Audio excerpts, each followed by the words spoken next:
Assalamualaikum warahmatullahi wabarakatuh. Alhamdulillahirabbil alamin. Wassalatu wassalamu ala asyrafil anbiya'i wa sayyidil mursalin.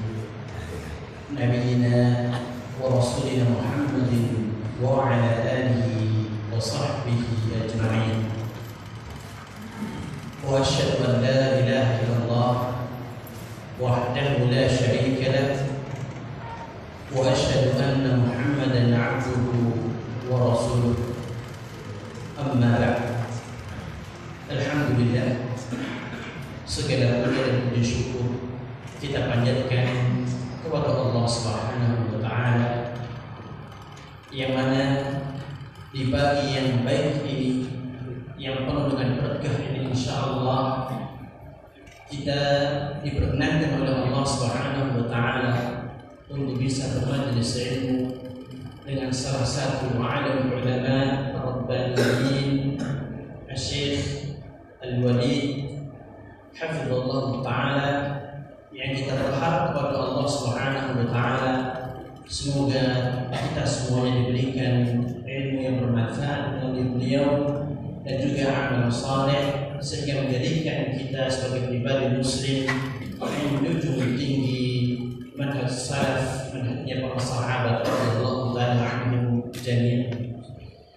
Fanaqul li fadilati syekhina bi kulli anawil al-mahabbah wal ikhlas wa bi kulli shawqin wa i'tina'in natarahhabu bi qudumi fadilati syekhina al-fadil Syekh Walid سيف الناصر حفظه الله تعالى في هذا الجمع المبارك في هذا المكان المبارك، ونرجو أن يكون هذا اللقاء لقاء مباركا وأن يكون هذا اللقاء من لقاءاتنا المتكررة في الدنيا والآخرة.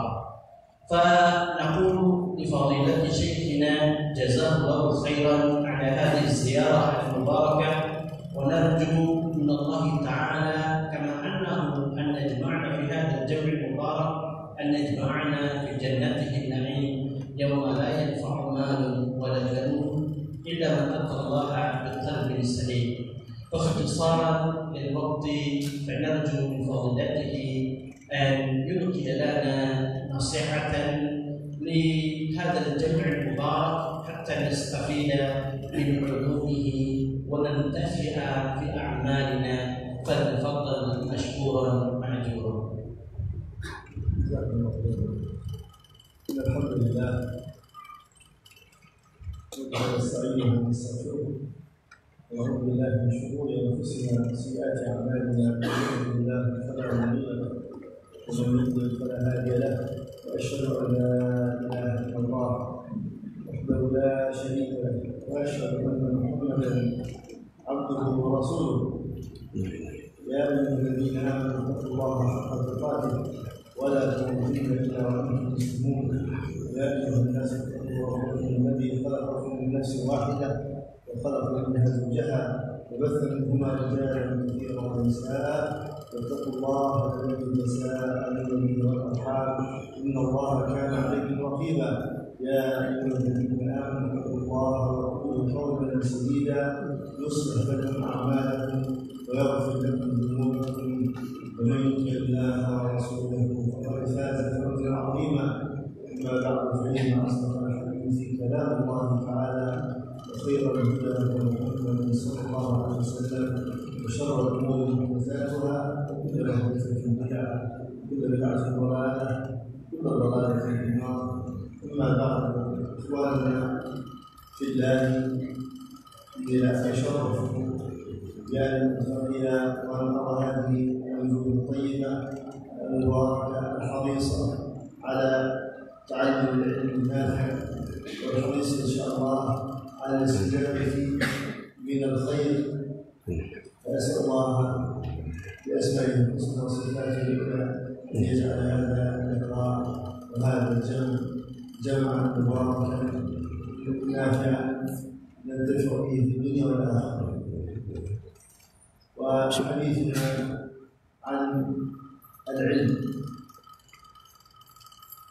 حينما يطلق العلم إذا أردنا أن نعرف العلم فلا تعريف له بأعظم من العلم. ليس من أصعب المهمات توضيح الواضحات، فليس في العلم ليس هناك كلمة تدل على معنى العلم إلا أن نقول هو العلم. والعلم إذا أطلق في الكتاب والسنة إنما يراد به العلم الشرعي، أما علوم الدنيا فليست هي مقصودة في الكتاب ولا في السنة. يعني حينما يحث الله سبحانه وتعالى على العلم فالمراد بذلك العلم الشرعي. Bismillahirrahmanirrahim. Setelah beliau Syekhuna hafizahullah di dalam muqaddimah, kemudian kata beliau, suatu kebahagiaan, suatu kemuliaan beliau rasakan ketemu dengan wajah-wajah yang barokah, wajah-wajah yang insyaallah semangat mencintai kebaikan, mencintai sunnah, wajah-wajah yang insyaallah mencintai kebaikan. Semoga barokah di dalam majlis ini, majlis ilmu. Kemudian setelah itu beliau menyampaikan bahwa muhadarah atau pengajian kita kali ini adalah masalah ilmu, dan ilmu adalah kita semuanya telah memahami bahwa ilmu tidak ada definisi pengertian yang lebih jelas daripada kata ilmu itu sendiri. Ilmu adalah ilmu, dan ilmu itu sudah jelas, maka menjelaskan sesuatu yang jelas itu adalah masalah. Yang sudah jelas itu tidak perlu dijelaskan, tidak perlu didefinisikan karena justru mendatangkan masalah. Maka ilmu adalah cukup dengan kata ilmu itu sendiri. Dan ketika kita membicarakan masalah ilmu, ilmu ini adalah maksudnya ilmu syar'i, ilmu kitab dan sunnah, warisan Rasulullah SAW, Al-Quran dan hadis. لذلك قال الذهبي رحمه الله: العلم قال الله قال رسوله قال الصحابة. هكذا العلم إذا هو ما كان في كتاب الله وفي سنة رسول الله صلى الله عليه وسلم وفي أقوال أصحاب رسول الله. Ilmu itu tidak lain kecuali ilmu qala Allah, qala Rasulullah. Ilmu yang kita pelajari adalah ayat Quran, adalah hadis Rasulullah sallallahu alaihi wasallam. Kemudian setelah itu perkataannya para sahabat. Lain daripada itu tidak ada ilmu. Tidak ada ilmu kecuali tiga itu, yaitu yang datang dari Allah, dari Al-Quran, yang datang dari Rasulullah sallallahu alaihi wasallam, dan yang ketiga yang datang dari sahabat radhiyallahu anhum. Itulah ilmu. أن يسأل الله الازدياد من العلم دائما، ولذلك كان صلى الله عليه وسلم في كل صباح بعد الصبح كان يسأل الله أن يسأل علما نافعا وعملا صالحا ورزقا طيبا. Allah Azza wa Jalla memberi ilham, memberi taufik kepada Rasulullah Nabi kita Muhammad sallallahu alaihi wasallam untuk selalu meminta, untuk selalu berdoa kepada Allah, meminta ilmu yang bermanfaat, memohon ilmu yang berguna. Begitu kebiasaan Rasulullah selalu melakukan doa itu. Rasulullah sallallahu alaihi wasallam kebiasaan beliau setelah sholat subuh meminta ilmu, meminta tambahan ilmu, kemudian amal yang baik dan rezeki yang halal, rezeki yang baik, ilmu bermanfaat, amal yang soleh, dan rezeki yang baik. Itu yang diminta oleh Rasulullah sallallahu alaihi wasallam, selalu diminta kepada Allah.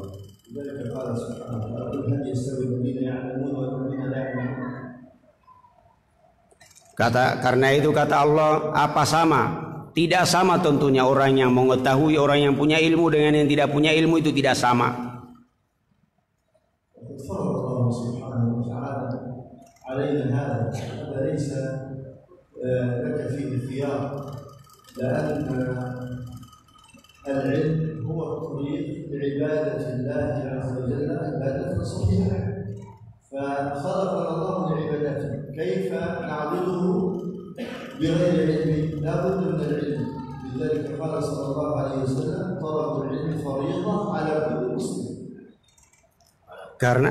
Karena itu Allah Azza wa Jalla mewajibkan kita untuk belajar ilmu ini. Kita tidak punya khiar, tidak punya ikhtiar di dalam ilmu ini. Artinya terserah kita mau belajar ya belajar, tidak ya tidak. Tidak begitu kita di dalam ilmu ini. Ini kewajiban mutlak dari Allah Azza wa Jalla bahwa kita harus belajar sebagaimana kewajiban syariat yang lainnya. Tidak boleh kita punya pilihan dalam ilmu ini. Terserah kita mau belajar mau tidak. Jangan. Ini kewajiban karena kita ini beribadah kepada Allah itu wajib. Tidak mungkin kita ibadah kepada Allah.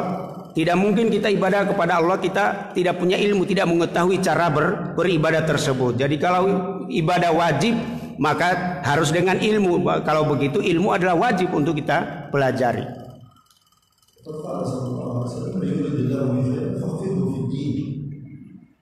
Kata Rasulullah SAW, siapa yang dikehendaki oleh Allah, yang Allah kehendaki orang itu kebaikan, maka Allah beri taufik dia, diberi fikih, diberi ilmu dalam agama. ولما كان الفرض قلنا ان العلم اكثر من فرض كالصلاه والزكاه وغير ذلك من الواجبات التي اوجبها الله عز وجل والفرائض. Oleh karena itu tatkala kita mengatakan bahwa mempelajari ilmu ini wajib sebagaimana halnya adalah menunaikan sholat dan ibadah-ibadah yang wajib yang lainnya, maka kita harus memiliki kesungguhan di dalam thalabul ilmi ini. لذلك قال ابن مسعود كن عالما او متعلما مستمعا ولا تكن الرابع فتهلك الذي ليس بعالم ولا متعلم ولا مستمع.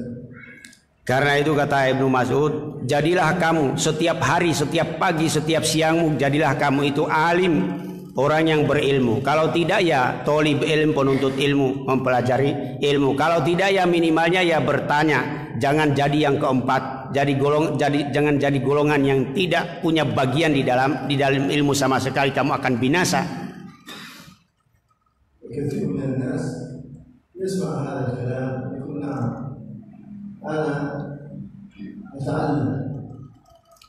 ماذا تتعلم؟ أتعلم التجويد، أتعلم تلاوة القرآن فقط. نعم فقط لا يحتاج إلى هناك أمور كثيرة يجب عليك أن تتعلمها. لا يصلح أن تحضر درسا في الأسبوع نصف ساعة، لا، كل يوم لابد أن تتعلم. لابد أن تتعلم الواجبات الشرعية كالعقائد والحلال والحرام. الصحابة فهموا القرآن، جميع القرآن، لابد أن تفهم القرآن. يجب عليك أن تتعرف على سنة النبي صلى الله عليه وسلم الحلال والحرام فيها وما أوجب الله وما حثك الله عليه وما نهاك عنه وحذرك منه. هي أشياء كثيرة وما ورد عن النبي صلى الله عليه وسلم في ذلك شيء كثير. لذلك ينبغي أن يكون لك وقت، كل يوم، في كل يوم تتعلم فيه آية من كتاب الله وحديث من حديث رسول الله صلى الله عليه وسلم، مسألة في العقيدة، مسألة في الفقه، في الأحكام الحلال والحرام. هكذا تجعل لنفسك كما تجعل لنفسك ساعات في أعمالك الدنيوية وساعات في حياتك الزوجية والاجتماعية. يجب أن يكون لك وقت كبير لله عز وجل تتعلم فيه لتعمل وتعبد الله سبحانه وتعالى على بصيرة. Banyak di antara kita, banyak orang mendengar nasihat-nasihat seperti ini dari para sahabat tentang pentingnya ilmu. tentang bagaimana kita menuntut ilmu. Lantas kita mengatakan, ada di antara kita mengatakan, iya sekarang saya belajar, saya mau belajar sekarang, saya mau menuntut ilmu. Apa yang saya pelajari yaitu tajwid Quran, yaitu bacaan Al-Quran. Lah, bukan. Di sana itu masih banyak ilmu yang penting. Jangan kita menyangka bahwa ilmu itu pada baca Al-Quran saja, pada tajwid saja, pada hanya sekedar menghafal Al-Quran saja. Itu salah sangka. Jangan kita menyangka bahwa ilmu terbatas itu. Ilmu lebih luas daripada itu, lebih penting. Lebih banyak lagi kewajiban-kewajiban yang harus kita utamakan dalam thalabul ilmi. Para sahabat radhiyallahu anhum, mereka tidak semuanya hafal Al-Quran, tapi semua sahabat itu memahami Al-Quran, seluruh Al-Quran dari awal sampai akhir mereka pahami isinya. Jadi kewajiban kita itu di sini, bagaimana kita mempelajari isinya Al-Quran, akidahnya Al-Quran, akidahnya Rasul, akidahnya hadis, akidah sunnah, kita pelajari fikihnya, ibadahnya. Ini perkara-perkara yang penting. Halal dan haram harus kita pelajari, harus kita dalami. Kita betul-betul memiliki kesungguhan, memiliki waktu setiap hari. Sehari-hari kita harus curahkan waktu lebih banyak untuk thalabul ilmi syariah ini. Sebagaimana kita ini mencurahkan waktu banyak sehari-hari kita bersama dunia, untuk urusan kerja, untuk urusan masalah dunia, bersama keluarga, anak istri kita, begitu hari-hari kita, maka sesungguhnya lebih banyak lagi, lebih utama lagi adalah kita curahkan waktu kita yang lebih banyak setiap saat, setiap harinya, setiap waktu kita adalah di dalam thalabul ilmi yang wajib ini, yang ilmu syar'i ini. ويجب على من يقوم بالدعوة إلى الله عز وجل أن يعلم الناس وأن يجلس للناس وأن لا يخلو المسجد من حلقات للعلم دائما.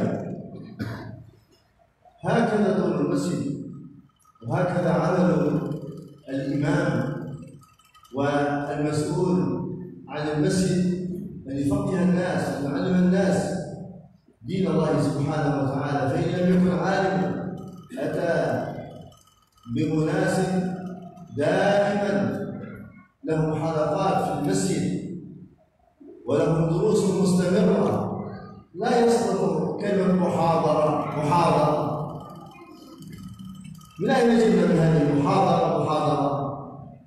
فقط كل أسبوع وكل أسبوعين وكل شهر؟ هذا لا يصح. النبي صلى الله عليه وسلم كيف دعا إلى الله وماذا كان يفعل في مسجده؟ يعلمهم الكتاب والحكمة ويزكيهم كل يوم صباحا ومساء. بل إنه صلى الله عليه وسلم قام يوما بعد صلاة الصبح حدث أصحابه إلى الظهر، ومن الظهر إلى العصر، ومن العصر إلى المغرب، ومن المغرب إلى العشاء. Maka kewajiban bagi setiap dai, siapa saja bagi kita seorang dai, harus mulazamah dengan masjid. Mulazamah dengan masjid, mengajarkan ilmu Quran hadis di masjid. Setiap hari harus ada halaqah ilmu, ada halaqah Quran, ada halaqah hadis di masjid. Wajib bagi seorang dai harus duduk di masjid, mulazamah dengan umat, mulazamah dengan para penuntut ilmu, supaya para penuntut ilmu pun juga bisa mulazamah dengan dai, dengan guru tersebut dalam mempelajari agama. Sebagaimana Rasulullah SAW mulazimi masjid setiap hari di masjid, mengajari para sahabatnya, mengajari umatnya, diajarkan Quran dan hadis. Tidak cukup, tidak boleh kita merasa cukup dengan hanya yang namanya muhadharah, hanya namanya ceramah, tabligh akbar, sekali seminggu, sekali sebulan mendatangkan ustaz fulan, kajian ini, kajian itu, sifatnya adalah mingguan, sifatnya adalah bulanan. Ini sangat kurang, sangat kurang. Tidak cukup kita belajar ilmu begini ini. Harus sebagaimana Rasulullah SAW, yaitu di masjid, mengajarkan para sahabat, mengajari para sahabat Al-Quran, mengajarkan ilmu, kemudian yuzakihi, mengajari diajarkan amal, mensucikan mereka dengan amal. Ilmu ini harus kita ajarkan setiap hari, harus kita mulazamah di masjid. Kita ajarkan setiap hari, mulazamah dengan masjid. Kita ajarkan ilmu kepada umat, kita ajarkan amal kepada umat. Tidak boleh ilmu saja, harus ilmu dan amal, yaitu ta'lim tarbiyah, yaitu menyampaikan ilmu dan mengamalkan ilmu tersebut. Ini tugasnya Rasulullah sallallahu alaihi wasallam dan para sahabatnya. صح عن النبي صلى الله عليه وسلم انه قال من غدا الى المسجد لا يريد الا ان يتعلم خيرا او يعلمه كان له كاجر الحاج تاما حجه. Karena itu Rasulullah sallallahu alaihi wasallam mengatakan untuk mendorong para dai, para pengajar di masjid, siapa yang mengajarkan ilmu, yang berangkat ke masjid menuntut ilmu atau mengajarkan ilmu di masjid, maka pahalanya, keutamanya sama seperti haji sempurna. Begitu ilmu di masjid, begitu guru di masjid, dan begitu talib ilmu mulazamah dengan masjid. وليس معنى هذا أن يجلس الناس كلهم في المسجد صباحا ومساء، لا، هذا الكلام متعلق بالدعاة والمدرسين. حلقات العلم لا يخلو منه المساجد. لذلك لما ذهب أبو هريرة إلى السوق وجد الناس مشغولون في السوق، قال يا أهل السوق أنتم هاهنا وميراث رسول الله صلى الله عليه وسلم يحصل في المسجد. فذهبوا إلى المسجد لينظروا إلى ميراث، ما وجدوا شيئا إلا حلقات العلم. فرجع وقال أين الميراث؟ قال هذا الذي رأيت حلقات المسجد. قال هذا هو ميراث رسول الله صلى الله عليه وسلم. بين الأنبياء لم يورثوا دينارا ولا درهما، وإنما ورثوا العلم، فمن أخذ الحكم وافق.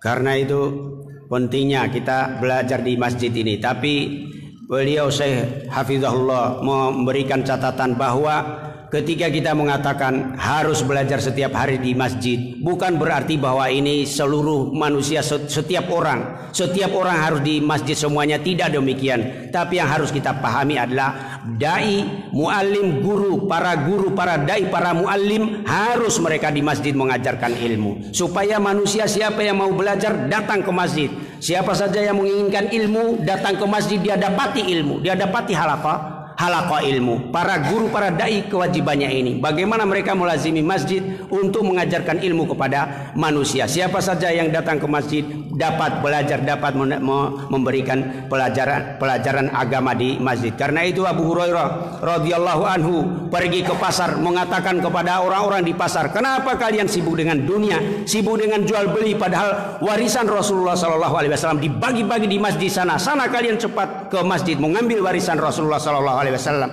Mereka berebut datang ke masjid, berlomba.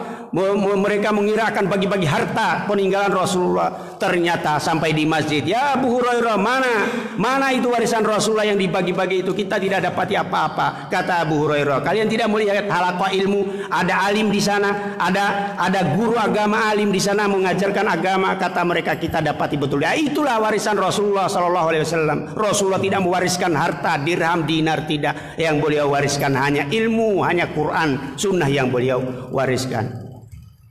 لذلك نحن ندعو في المساجد إلى شيء يسير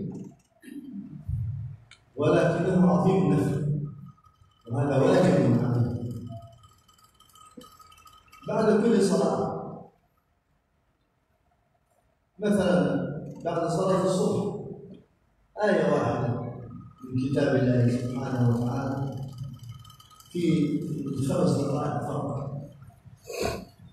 بعد صلاة الظهر حديث واحد من حديث رسول الله صلى الله عليه وسلم من صحيح البخاري، من صحيح الترغيب والترهيب.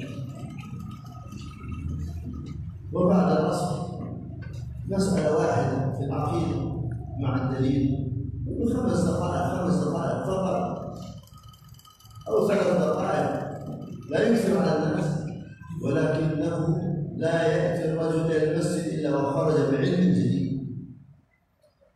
فإذا صلاة المغرب مسألة بالأحكام في الوضوء والطهارة هكذا. والدليل مسألة واحدة. ثم صلاة العشاء يحفظ الناس التشهد، يحفظهم الأدعية الواردة في الصلاة، الأدعية الواردة عن النبي صلى الله عليه وسلم كان يحفظهم إياها كما يحفظهم سورة القرآن.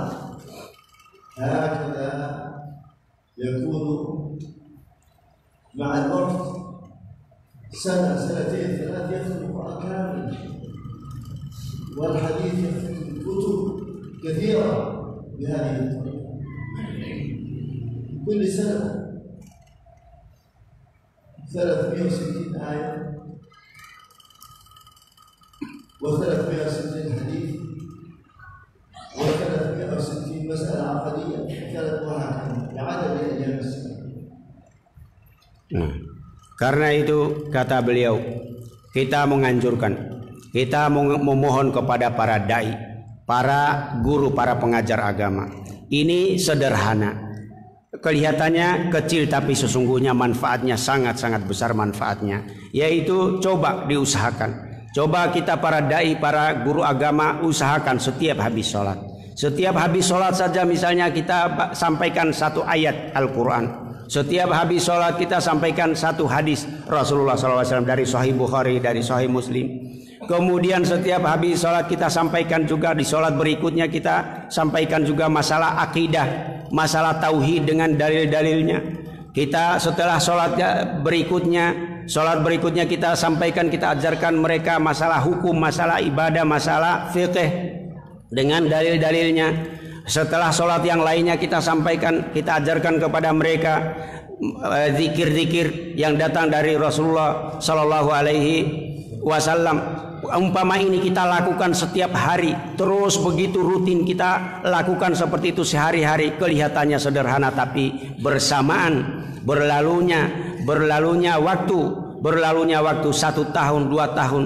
Kita kalau terus begitu, para dai terus begitu, maka Masya Allah manfaatnya sangat banyak kepada umat. Yaitu mereka bisa memahami Al-Quran, bisa memahami hadis, bisa mengamalkannya. Kemudian akidah, kemudian masalah fikih, masalah hukum, masalah doa-doa luar biasa. Sudah berapa ratus, sudah berapa ribu ayat yang harus kita pahami, yang dipahami oleh umat, yang kita sampaikan dipahami oleh umat, diamalkan. Begitu seharusnya para dai. Jadi beliau sekali lagi bahwa menasihatkan kita kepada para penuntut ilmu ini. Sudah lama kita menuntut ilmu, tapi kelihatannya kita belum sungguh-sungguh di dalam thalabul ilmi ini. Kita kelihatan masih bermain-main di dalam thalabul ilmi ini. Itu hanya cukup dengan ceramah-ceramah, muhadarah. Ayo mulai sekarang kita ilmu itu Quran hadis. Ayo kita pelajari Quran hadis ini, bagaimana para sahabat mempelajari Quran hadis ini dengan amalnya, dan bagaimana para dai itu untuk menanamkan, untuk memfokuskan waktu mereka, pengajaran mereka kepada Quran dan hadis ini kepada masyarakat, kepada umat manusia.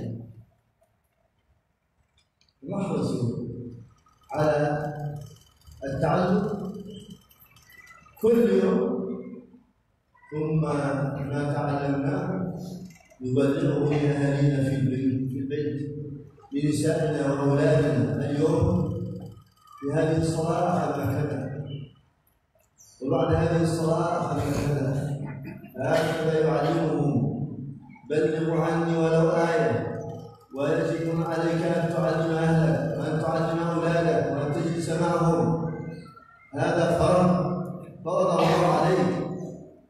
أنت قيم عليهم قوا أنفسكم وأهليكم نارا.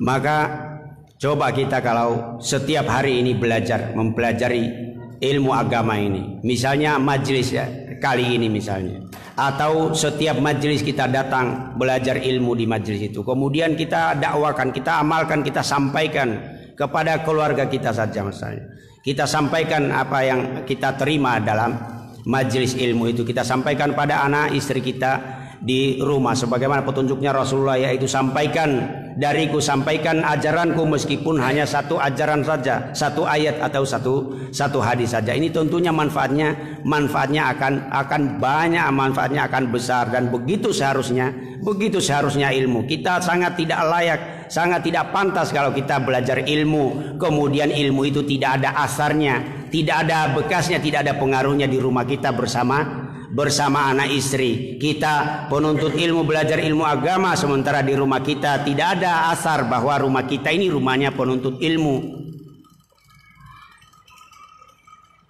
الدنيا كما قال صلى الله عليه وسلم الدنيا ملعون ما فيه إلا ذكر الله وما ولد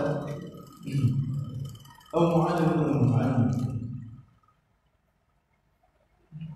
Rasulullah Shallallahu Alaihi Wasallam mengatakan bahwa dunia ini semuanya terlaknat.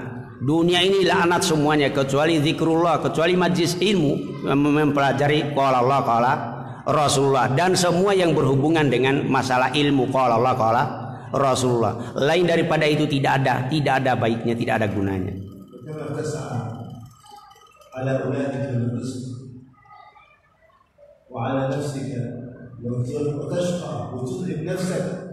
لأجل الدنيا فأولى وأولى أن تتعب نفسك لله عز وجل من أجل أن تنجو في الآخرة وأن تصلح من أحوالك ومن قلبك ومن أحوال أولادك وأحوال من حولك. Coba lihat, bukankah kita ini susah payah, bukankah kita ini capek, membanting tulang, menguras tenaga, menguras keringat, bahkan kadang-kadang kita pun juga celaka binasa di jalan untuk mencari nafkah dunia untuk anak istri kita, untuk diri kita. Begitu kita di dalam urusan keluarga, masalah kaitannya dengan nafkah dunia, maka seharusnya masalah ilmu, masalah agama, masalah Quran, sunnah adalah lebih daripada itu, lebih dari itu, supaya kita ini bahagia dunia dan akhirat. قال الشافعي رحمه الله ليس بعد أداء الفرائض شيء أفضل من طلب العلم. قيل له ولا جهاد في سبيل الله؟ قال ولا جهاد في سبيل الله. لأن المجاهد والتاجر وأي إنسان مسلم يحتاج إلى العلم في جميع شؤونه. كما قال الإمام أحمد رحمه الله الناس أحوج إلى العلم منهم إلى الطعام والشراب. الطعام والشراب يحتاج مرة مرتين 3 مرات في اليوم، لكن العلم يحتاجه في كل شيء في كل لحظة. Kata beliau Imam Syafi'i bahwa segala sesuatu tidak ada yang melebihi, tidak ada yang melebihi keutamaan ilmu, tidak ada yang melebihi keutamaan ilmu, kata beliau. Karena itu ada orang yang bertanya, meskipun jihad fisabilillah ya Imam? Kata beliau, iya, meskipun jihad fi sabilillah tidak ada yang melebihi ilmu. Karena jihad fisabilillah itu semua orang bisa. Semua orang bisa, kalau punya tangan, punya kaki, punya mata, dia bisa jihad di jalan Allah, bisa perang. Tapi kalau ilmu ini tidak bisa semua orang. Maka ilmu ini penting sekali, mengalahkan segala-galanya, tidak ada yang melebihinya. Sampai-sampai Imam Ahmad, kata beliau rahimahullah, bahwa ilmu itu lebih penting, lebih utama di atas segala-galanya, lebih utama daripada makan dan minum kita, lebih utama bahkan dari napas kita, naik turunnya napas kita ini. Ilmu paling utama dari segala-galanya yang harus kita curahkan waktu untuknya.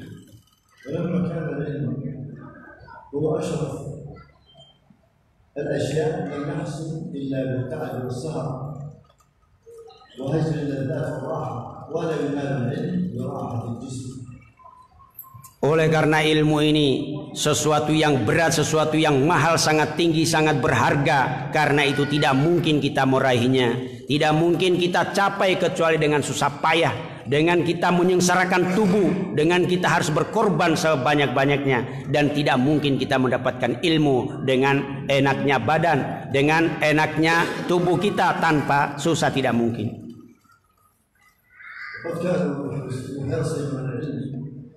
يكتبون العلم بكل شيء حتى على الحائط الجدار على كفهم يكتبون حتى لا يضيع. Para sahabat salafus soleh, lihat semangatnya mereka di dalam thalabul ilm. Di dalam thalabul ilmu mereka untuk menjaga ilmu, untuk menghafalkan ilmu, mereka tulis apa saja. Ilmu mereka tulis di tangan mereka, di kulit-kulit, di papan, di batu-batu, di mana saja mereka tulis untuk supaya mereka tidak kehilangan ilmu, supaya mereka tidak lupa dengan ilmu. Begitu pentingnya, begitu mereka dalam thalabul ilm. أنتم انتظرتم بعد الصلاة لأجل سماع العلم فجزاكم الله خيرا، لكن سلفكم كانوا ينتظرون أكثر منه،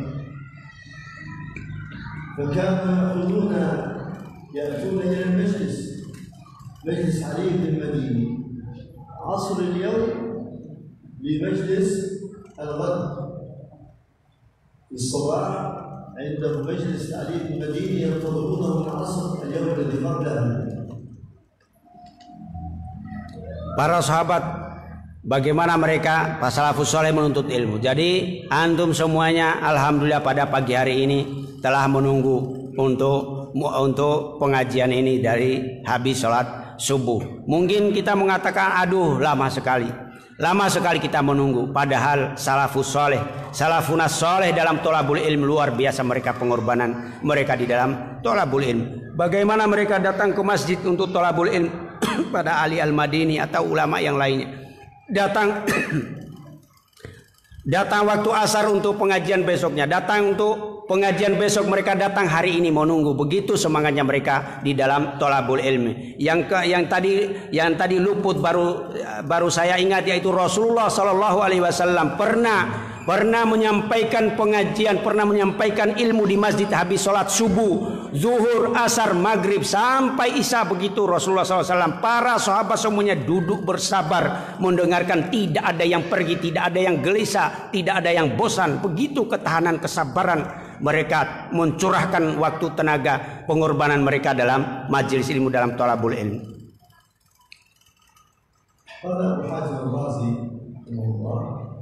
أول سنة خرجت في طلب الحديث أقمت 7 سنين وهو يمشي بين العلماء يطلب العلم، فأحصى ما مشي على قدمه زيادة على 1000 فرسخ،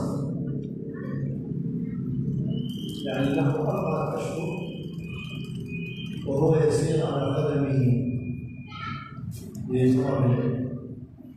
Di antara ulama salafuna soleh, para salaf kita di dalam thalabul ilm, mereka habiskan usia mereka 70-an tahun untuk berjalan, untuk berjalan mendatangi ilmu. Jadi begini, ini kaidah beliau Syekhuna hafizahullah memberikan kaidah pokok di dalam kitab thalabul ilm. Para penuntut ilmu itu mendatangi para ulama, majelis-majelis ilmu. Jadi artinya ini dai, para ustadz, para ulama itu duduk di tempat mengajari manusia.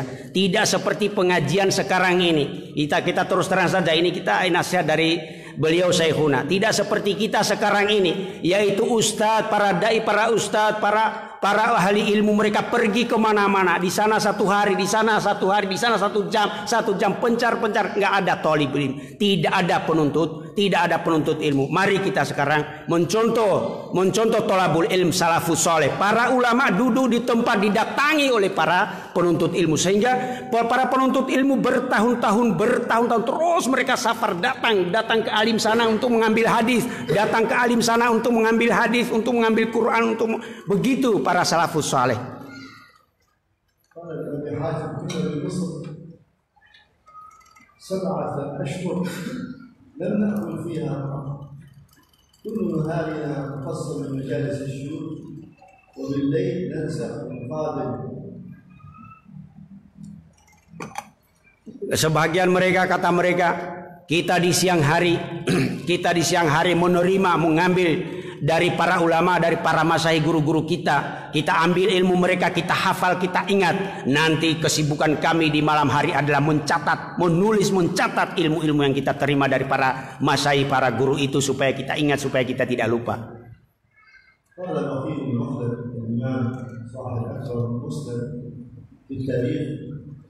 لطلبته يوما أنتم تطلبون العلم وهكذا يطلب العلم، إنما أحدكم إذا لم يكن عليه شغل يقول أرضي أسمع العلم وإني لأعرف رجلا يعني نفسه فامضي عليه أيام في وقت طلب العلم لا يكون له عيش إلا من ورق الكرب والأطعمة التي يرميها الناس ويلقونها.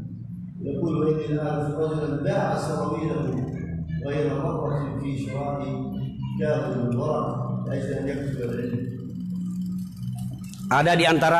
Ada di antara mereka para guru, para ulama menasihati murid-muridnya, mengingkari murid-muridnya.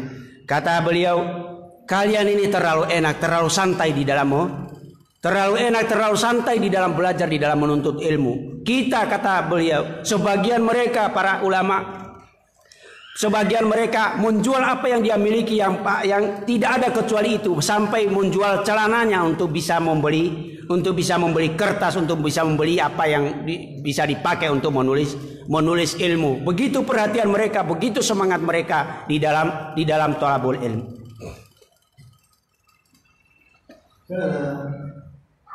الإمام أحمد رحمه الله عند يصلي عند شيخه عبد الرزاق يصلي به فسأل عن الصلاة فسأل عنه عبد الرزاق وأخبر أنه لم يأكل منذ 3 أيام شيئا. Imam Ahmad rahimahullah salat menjadi imam. Gurunya Syekh Abdul Razak ma'mum. Kemudian salah di dalam sholat. Dia lupa bacaan atau salah di dalam sholat. Ditanya, kenapa ya imam kamu salah di dalam sholat?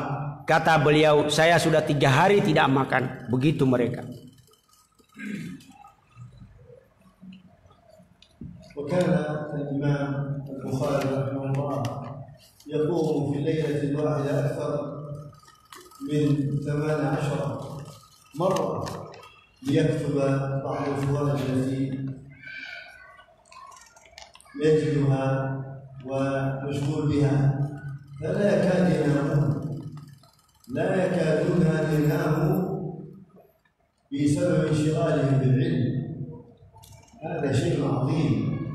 إذا أنت طلبت العلم طلبا صحيحا وأكثرت منه جاءت لذة العلم حتى تفوق كل لذة. فلا تستطيع أن تصبر عنه ولا أن تتركه من محبتك له أكثر من محبة الأهل والأولاد والمال وكل شيء. Imam Bukhari rahimahullah, di dalam semalam beliau tidak bisa tidur. Berkali-kali beliau bangun tidur, 18 kurang lebih 20 kali beliau bangun dari tidurnya. Karena mengingat masalah yang untuk dia catat. Mengingat masalah ilmu, beliau bangun. Berkali-kali bangun untuk mencatat, menulis masalah ilmu yang beliau ingat, yang diterima dari para gurunya. Jadi begitu mereka di dalam ilmu. Kita kalau sudah merasakan lezatnya ilmu, kita kalau sudah merasakan nikmatnya lezatnya ilmu, maka segala urusan yang lainnya akan menjadi rendah, hina, tidak ada apa-apanya. Sehingga seluruh roh kita, tubuh kita merasakan kelezatan ilmu, maka mengalahkan seluruh kelezatan yang lainnya. Mudah mencintai anak istri, harta, jabatan, dan seluruh urusan dunia tidak lain kecuali hanya lezatnya ilmu yang kita curahkan tenaga untuk meraihnya, untuk mempelajarinya. هذا أبو يوسف صاحب أبي حنيفة مات له ابن فلم يحضر جنازة ولا دفنه. قال تركته على جيراني وأقاربي مخافة أن يفوته من أبي حنيفة شيء ولا تذهب عنه حسرته وندم على فوات شيء منه. كان يحرص على المجلس حتى لما مات ابنه ما حضره لأجل أن لا يفوت الدرس. Di antara mereka, misalnya contoh yang lain, para penuntut ilmu, muridnya Imam Abu Hanifah. Semangatnya beliau di dalam menuntut ilmu ini sampai beliau mencurahkan segala waktunya, segala upayanya, tenaganya, waktunya. Bahkan sampai pun kalau anaknya meninggal dunia tidak akan terlalu mengurusinya, karena mengutamakan, karena mendahulukan untuk menghadiri. Mungkin kata beliau tidak akan datang kepada kematian anaknya karena akan meninggalkan majelisnya ilmu, majelis Abu Hanifah. Lebih mengutamakan untuk menghadiri ilmu, tidak mau absen dalam majelis ilmu hanya untuk melakukan urusan yang lainnya. Begitu mereka dalam ilmu.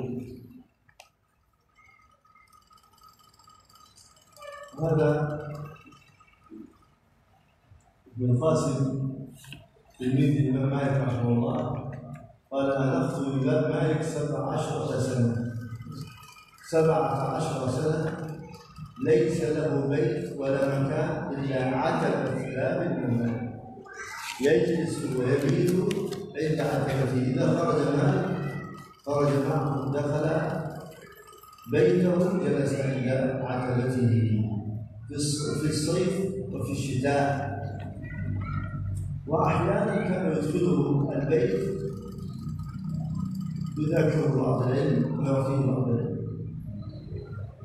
Begitu juga contoh yang lainnya, muridnya Imam Malik rahimahullah, Ibnul Qasim, yaitu mulazamah dengan beliau Imam Malik belasan tahun, puluhan tahun mulazamah dengan beliau Imam Malik, menunggu dan menunggu. Kadang-kadang lama baru dilayani, lama baru dibukakan pintu, tetapi beliau sabar menunggu untuk dapat berguru, untuk dapat mengambil ilmu dari gurunya Imam Malik. Sampai beliau kadang-kadang dibukakan pintu, diajak masuk ke rumah untuk belajar, untuk mengambil ilmu dari beliau. Kadang-kadang juga harus menunggu lama, tapi beliau sabar.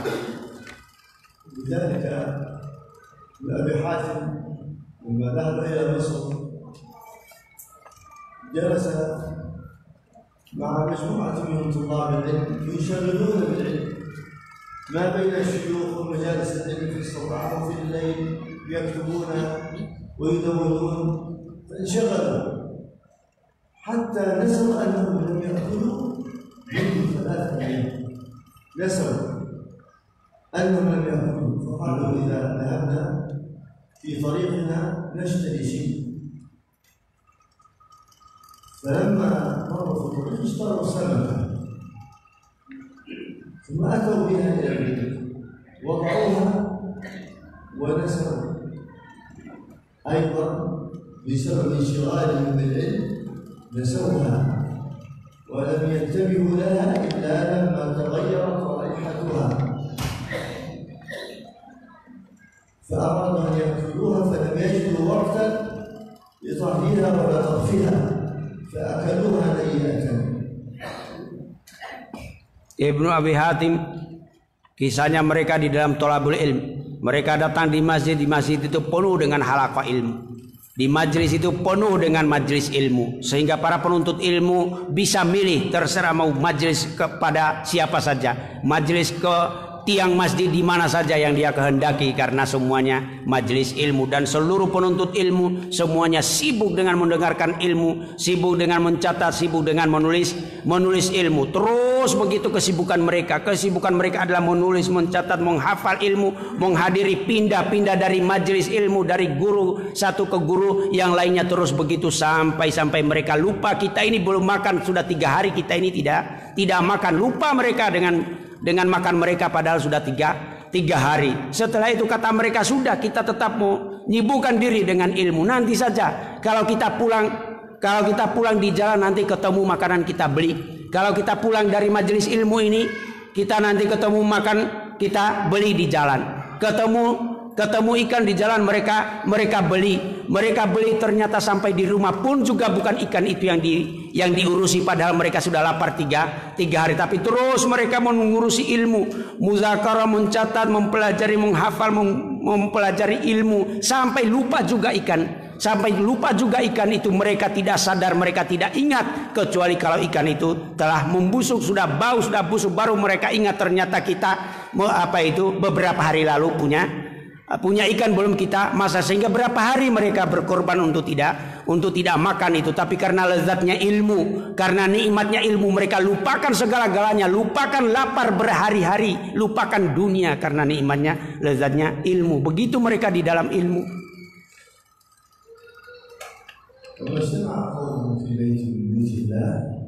يتلون كتاب الله ويتدارسونه فيما بينهم إلا حفتهم الملائكة وغشيتهم الرحمة ونزلت عليهم السكينة وذكرهم الله فيمن عنده. ماذا تريد يا عبد الله؟ شيء أفضل من ذلك. فإذا انصرفوا قيل لهم قوموا مغفورا لكم قد بدلت سيئاتهم حسنات تلازم الملائكة تلازمك في مجلسك وإذا قمت غفر الله لك. ولو جاء رجل ليس من القوم ولا جاء لأجل العلم فتقول الملائكة يا رب فلان جاء ليس منهم قال هم القوم لا يشغل جليسهم. فهنيئا أن تبدل سيئاتهم حسنات في كل لحظة في كل مجلس. Kata Rasulullah Sallallahu Alaihi Wasallam, tidak ada majlis ilmu. Setiap majlis ilmu tidak lain kecuali para malaikat datang menaungi majlis ilmu tersebut. Maka ini adalah kebahagiaan besar. Ini adalah kebahagiaan besar kalau kita termasuk orang di dalam majlis itu, orang yang dinaungi oleh para malaikat. Maka jadikan diri Anda, menjadikan diri kita untuk selalu di dalam naungannya para malaikat, yaitu di majlis ilmu. Sampai keutamaan majlis ilmu ini, bahkan orang yang sekedar singgah di situ, dia tidak punya tujuan untuk belajar, untuk menjadi santri, untuk menjadi penuntut ilmu, tapi masuk ikut bergabung di majlis itu, dia pun diampuni oleh Allah Azza wa Jalla, karena mereka para ulama, para penuntut ilmu di majlis ilmu ini mereka adalah teman-teman duduk yang baik, yang tidak akan celaka siapa saja yang bersama mereka. Karena itu hai saudara-saudara, ambil bagian di dalam hal ini, ambil bagian di dalam ilmu, di dalam perkara ini, supaya kita bahagia dunia dan akhirat.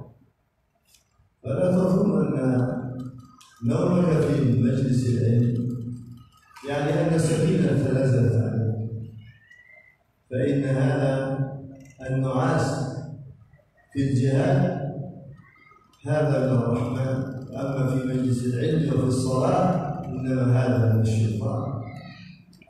Maka yang perlu dicatat, diingat juga bahwa tentang kaitannya dengan semangat kita di dalam ilmu, di dalam menuntut ilmu. Jangan sampai kita malas-malasan, jangan sampai kita tidur, jangan sampai kita mengantuk di dalam majelis ilmu. Karena kalau tidur, kalau mengantuk di medan perang itu adalah rahmat, itu adalah ketenangan, keamanan. Tapi kalau mengantuk dan tidur di majelis ilmu, sama dengan di waktu sholat, itu adalah dari syaitan.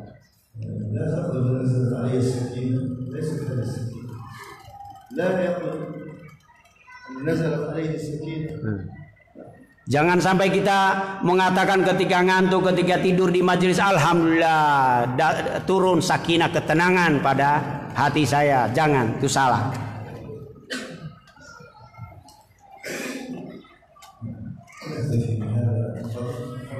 Soal wahid ya, soal wahid Bapak.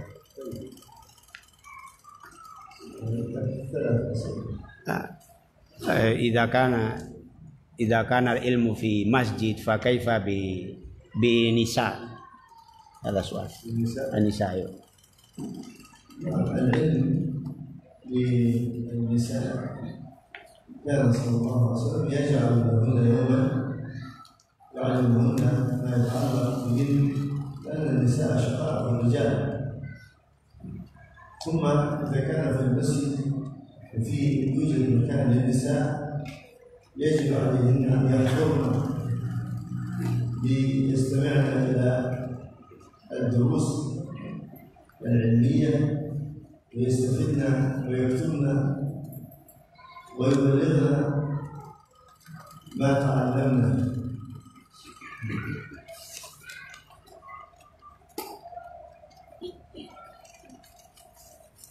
لأن طلب العلم فريضة على كل مسلم، المسلم مسلم.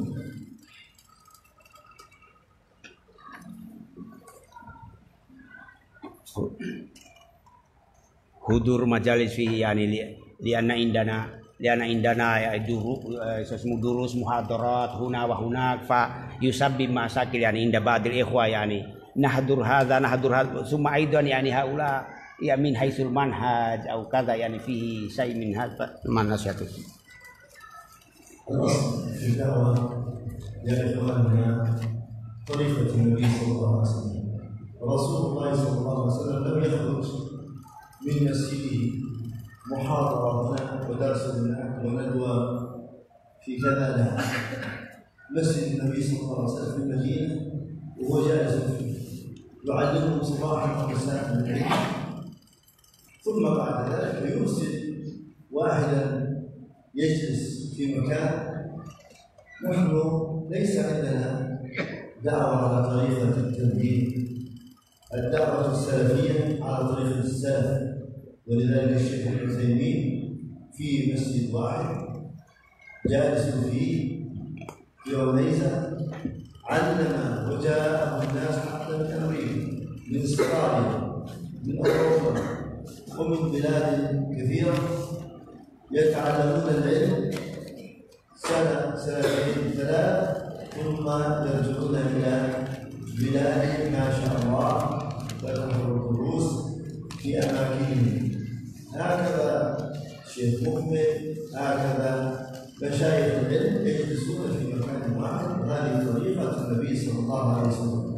ليس لنا أن نخترع طرقا جديدة، وإنما هذه الطريقة التي يتبعها الناس محاضرة هناك ويسمع هذا ويسمع هذا، ثم هؤلاء كثير منهم مضطربون وليسوا راسخين في العلم، فيضطرب المستمع يسمع لهذا كلاما ويسمع بنقيضه من فلان فيضطرب ولا يعرف من يتبع بسبب كثرة سماعه لهذا وهذا، والمشارب مختلفة والآراء مختلفة. أما إذا جلسوا عند شيخ يعلمهم الكتاب والسنة في مسجد، هذا هو الذي كان عليه الرسول صلى الله عليه وسلم. Soal akhir, mujahad.